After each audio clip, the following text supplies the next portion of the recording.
Hey there, my name's Elena. I'm the program manager for HALO's Kansas City Learning Center. During the month of May, a lot of our HALO kids, and probably most of our ClubHALO friends as well, are really focused on the end of the school year and jumping into summer break. At least for our HALO kids, I know that that means that a lot of folks have finals and extra testing that's going on, maybe additional studying they need to do, other assignments, lots of things that we're responsible for that we really want to do our best at. So we found that it's important to remind everyone of a few tips on how to focus correctly. So that's our life skill for the month of May. Being able to focus means that you have clear goals and objectives, and you are dedicated to working toward those goals and objectives. Even when there are distractions or obstacles around, you still try to remain focused on what's important.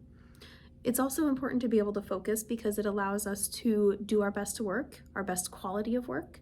It allows us to complete most of our tasks in a much more timely manner, and it also gives us the chance to be a little bit more creative and let our creative ideas flow. So I'm going to talk about a few of the tips that we give our HALO kids to help them focus a little bit better. So one thing that you can do that really is the best advice anybody can give to focus on something is to just get started. Try not to put off your assignments or your tasks. It's best to just start them as soon as possible. Especially if you're in school or if you have a job, a lot of the things that you need to complete are going to have a deadline or a due date, and holding off until the last minute creates a lot of urgency.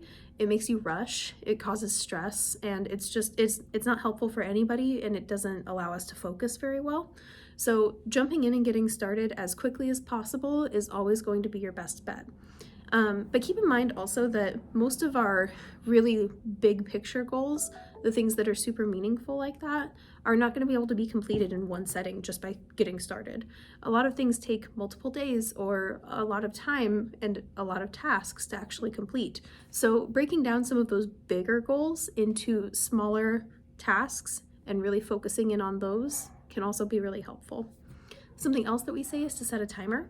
So if it's your first time really trying to be intentional about your focusing skills, timers can be a great way to train your brain into focusing. And what I mean by that is if you can set a timer for 15 or 20 minutes and you really use your self-discipline skills that we talked about back in February, and you dedicate that 15 to 20 minutes, you say, I'm going to work on this and only this. My brain is going to be totally focused on this until that timer goes off.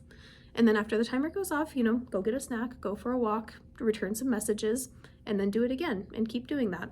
Once you get really good at 15 to 20 minutes, maybe bump it up to 30 or 40 minutes. Your brain will get used to really focusing in during that time if you can train it and have self-discipline. And finally, mindfulness can be really helpful too, especially if you are feeling overwhelmed by the tasks that you need to complete, or if you're wanting to be a little bit more creative. Taking some time to do deep breathing exercises, especially if you can be in a room by yourself with no distractions and relax for a moment and just really focus on your deep breathing, that's a great way to improve your focus skills as well. It brings more oxygen into your brain, it makes you feel a little bit more alert, and it makes it easier to kind of let your creative ideas flow, let your best foot come forward, and really work on what you need to do. So I hope you get a chance to try out some of these tips. I hope you guys are having a great end of your school year, and we're excited to see what you do this month. Thanks.